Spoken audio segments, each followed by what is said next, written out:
horta marka hore waxaa xusid mudan in dowladda madaxweyne doctor xasan sheekh maxamuud madaxweynaha qaranka oo madaxweynaha ka yahay ra-iisul wasaare doctor xamse cabdi barna oo ra-isul wasaaraha ka yahay iyo xukuumadduba waxay ku guuleysteen markii ay talada la wareegeen bishii may 2022 ilaa hadda oo laga joogo 2 sano ku dhowaad in ay isbeddel weyn ay ka sameeyaan xagga amniga dalkan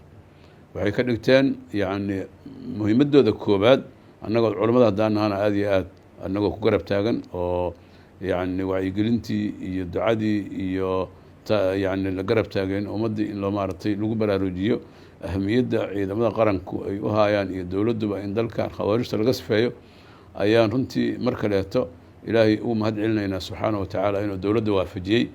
inay dhul aada u baaxad weyn oo dadka soomaaliyeed 15 sano ka badan 16 sano ay dul saaraayeen khawaarijtu oo baaxaddiisu aada weyn tahay 7 degmo iyo 100 tuulo in ay ilaa 8 degmo inay ka nadiifiyeen oo dad 2 milyan oo qof ku dhow dhul 600 kilomitir maaragtay webi ilaa bad is haysta in maaragtay laga saaray oo dadkii ay ciideen sanadkan ama ay sanadkan soomeen ayagoo aysan dul saarayn maaragtay balaayadii iyo dhibaatadii ay ku haayeen khawaarijtu 15 sano ka badan taas waa fadli ilaahay subxaanahu watacaala sidoo kaleeto caasimadan muqdisho oo la ogyahay iyadana xaaladda ay ku sugnayd intaan dowladdaanu imaanin oo maalintii dowladdaanu ayaamahay cusbeed xataa lagu soo dhoweeyey qaraxii hotel alxayaad ka dhacay bilowgii horeba dowladdu markay cusbeyd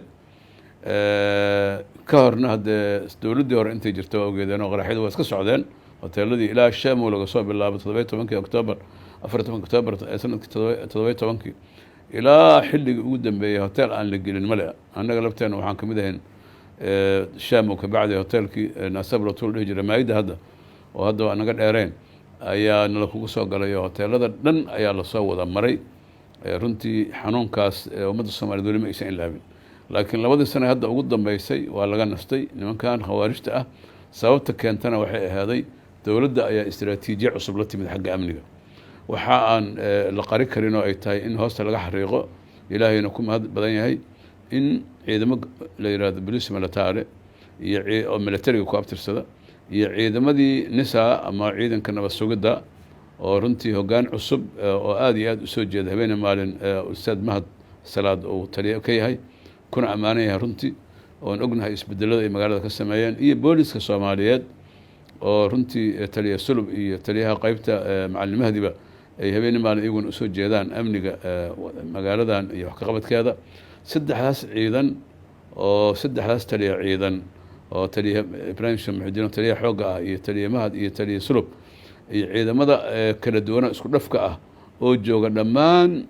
magaalada albaabada laga soo galo iyo jagooyintiyada iyo dhammaan isgoysyada oo kaamirooyinkooda xiran yihiin oo nista ay ku xirtay oo dhaqdhaqaaq kasta lala socdo magaaladan waxa ka dhacaya oo annaga xataa culimadeena aan indhaha saarnay shaashooyinka oo taliyahana isku runtii uu na tusay dhammaan isgoysyada sida loo ilaalinayo arrintaas iyada ah oo arrin isbeddelka keenta magaaladan amniga la taaban karo oo ku naaloonayo maanta xamal ay ku naaloonaysa maanta ay gaartay oo dadka Soomaaliyeed ay ku wada faraxsan yihiin waxqabadka dowladooda iyo waxqabadka ciidamadooda iyo taliyaashooda ciidanka intaa ka bacdi maxaa su-aasha marka la isweydiin kara waxay tahay maxaa xilligan ku soo beegay iyada oo dowladda Soomaaliya ay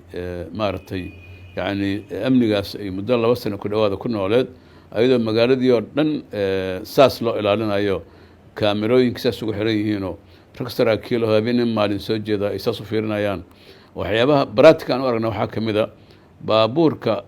isgoyska sanca maraaya ama isgoyska balaagsii maraaya ama isgoyska maraaya ex control tradisho haddii inta uu jidka taagan yahay iyo marka uu soo gudbaayay iyo marka intuu soo istaaginba kaamirada ishay ku haysaa nin kaamiristaha ku qoran qayb walba iyo wax kasta intaas isgoysba wiil baa dul fadhiya habeenay maalin raga isu bedelaya xarunta weyn oo kaamirooyinka baabuurkaas inta la baarayo isha ku haya ninkaas sarkaalka haddii uu dareemo askarigu inuu dhaqdhaqaaq sidii loo baahnaa uusan u baarina isla markii baabuurku taaganaya loo diraya maarta telefoonka lagu qabanaya gacanka laga hadla waxa leeyahay baabuurkaas muxuu yahay baabuurka la soo qabto ama baabuurkaas dib u celi ama baabuurkaas dib u baar marka dhammaan marka jagboytada dadka jooga iyo dadka xarunta dhexeenisa fadhiya saas isugu xiran yihiin runtii arrin aan ku faraxnay waaye culimadeena iyo dad badan oo mas-uuliyiina way indhahay saareen waa arrinta aan kalsoonida badan ku qaadano annaga dowladdan in isbeddel dhab ay ka samaysay magaaladan halka aan ognahay kala wareeg iyo qof waco iyo qof yani maaragta waxaan ku jiri jirnay oo xataa dadka mas-uuliyiinta kaarka inta laga tuuro la dhihi jiray yani ama kala wareeg ama yani qof u yeero qofka sodaysa markaasaa maanta oo dhan ayaa adoo lagu yaqaano ama xildhibaana ama la taliya madaxweynaha ama wasiira ayaad wiil yaroo sarkaal maaragta kabtana ama gaashaan dhexaa ama hadda horaba jaran ha noqdee aad raadinaysaa tad leedaa war meeshaasaan ku xaylan iga sii daa halka ay iska maraayaan nimankii qaraxyada siday hadday xoogaa lacag yar ay soo tuuraan leannahu wixiiba wax ilaalinaya mama jiraanba askarigan go-aanku rabo gaari karaa halka ay maanta askariga jagbointiga taagan camera ay dul saaran tahay riqaaba ay dul saaran tahay camerada kale looguma simin xataa hadhowa lagu soo celinaya iyo cameradaa laga baaraya ma ahane waaba ishaa lagu hayaaba sarkaal kalaaba isha ku hayaba oo ku qorano muraaqibkiisa ah marka qof isdhaqaajin karta ma jirto calaa kulli xaal waxay maraysaa in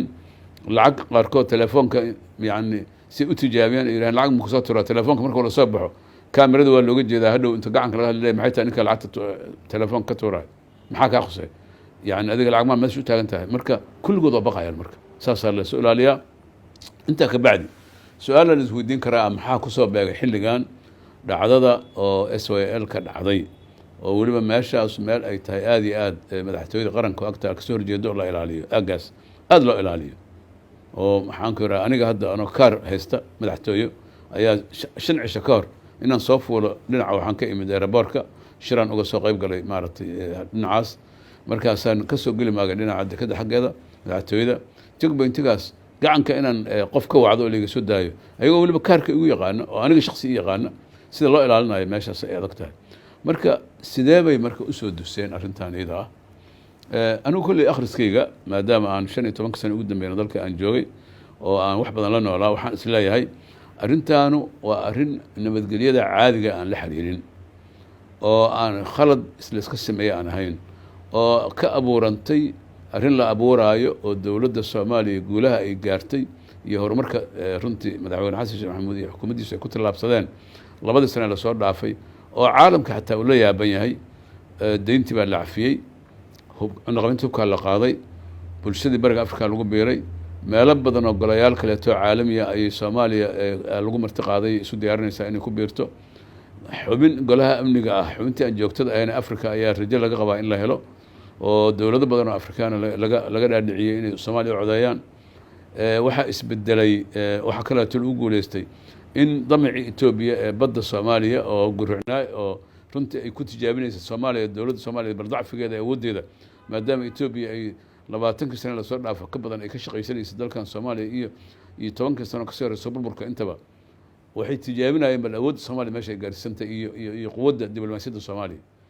iyo xataa diyaar garowgooda ciidan laakiin waxaa nasiib wanaaga in madaxweyne xasan uu ku guuleystay inuu dowladda Ethiopia cariiqa ahayd weyneed oo maanta iyadu maaragtay dowlad weyn oo isku toosan ah inuu diblomaasiyadda u adkaado oo albaab kasta laga soo xiro dibadda ah haddana heshiiskii taariikhiga ahaa ee dowladda walaalaha aan nahay Turkiga oo la saxiixday madaxweynuhu Erdogan madaxweyne xasan ay ku heshiiyeen labada wasiir difaacna ay kala saxiixdeen oo ahaa in biyaha iyo bariga Soomaaliya Turkiga iyo dowladda Soomaaliya ay wada ilaaliyaan arrintaasuna dhabarka ayuu ka jimay dabcan Ethiopia saas ayayna maanta mawduucaas isaga dhintay sheekadii maaragtay isaga abiye iyo musabbix isla wadwadeen marka waa guul kaleeto oo difaaca dalka in uusan hubinti la'aan uu ka baxay oo uu maanta yani maxmi uu yahay bari iyo bad iyo khayraadka Soomaaliya waa tilaab kale weyn hore loo qaaday waad ogtiin Turkiga dowladihii garab istaago dhan oo Liibiya iyo Azerbaijan iyo gobolka weyn ee Idlib ahlu sunnada ee Suuriya ay ku nooshahay iyo dhammaan sidoo kaleeto maaragtay dalalkii uu gurmado dhan waa uu badbaadiyey oo maanta yani ujeedadii ay ajnabiga iyo dadka raba inay ku ahdaafta kale kala hay geeska dhulka u daray nagona Karabakh 32 sano ka hor ay Armenia isaga habsatay wad xoog uga soo celiyay Turkiga isagoo dacmiyay Azerbaijan marka dowlad ku dhici karta ma jirto waad ogtiin Xaftarkii oo Liibiya oo Benghazi xarunta u aaday oo dowlado badan oo qaar Carab iyo Faransiiska iyo ciidamadii Fagnarka oo Ruushka iyo balaayoon isku bahaysatay in dowladda Tripoli fadhiday sharciga ahayd ay la dagaalamaan iyadoo Tripoli dagaal ka socdo dhulkii 80 ay soo qabsadeen Xaftar iyo xulafadiisii ayuu madaxweyne Erdogan inta soo gurmaday oo geeska dhulka ugu dhiftay asaa dhammaan Liibiya maaragtay laga nadiifiyey Xaftarna maqalkiisa meeshaas ugu dambeysay dowladihii ka dhex kala umaysanayeen kulligood waa kala carareen markay awoodda turkiga ay arkeen marka runtii turkiga waa walaal xoog leh waa walaal diin leh waa walaal la isku halayn karo marka madaxweyne xasan sheekh maxamuud waa ku guuleystay inuu maaragtay ku dhiirado tilaabtaasna tilaab taariikhi hore loo qaaday waaye waxaa ku saxiixtay tii batroolka hadda labada wasiire batroolka soo kala saxiixdeen oo ah batroolka Soomaaliya la soo saaray marka rajooyinkaas markii la arkay waxaa jira dad badan oo ajnabi ah dowlado mukhaabaraad iyo kuwa ay la xiriiraan oo gudaha cuyuun uga ah iyo kuwa damac siyaasadeed iyo xasad oo isaga jiro oo guulaha dowladani madaxweynaha gaareen quuri la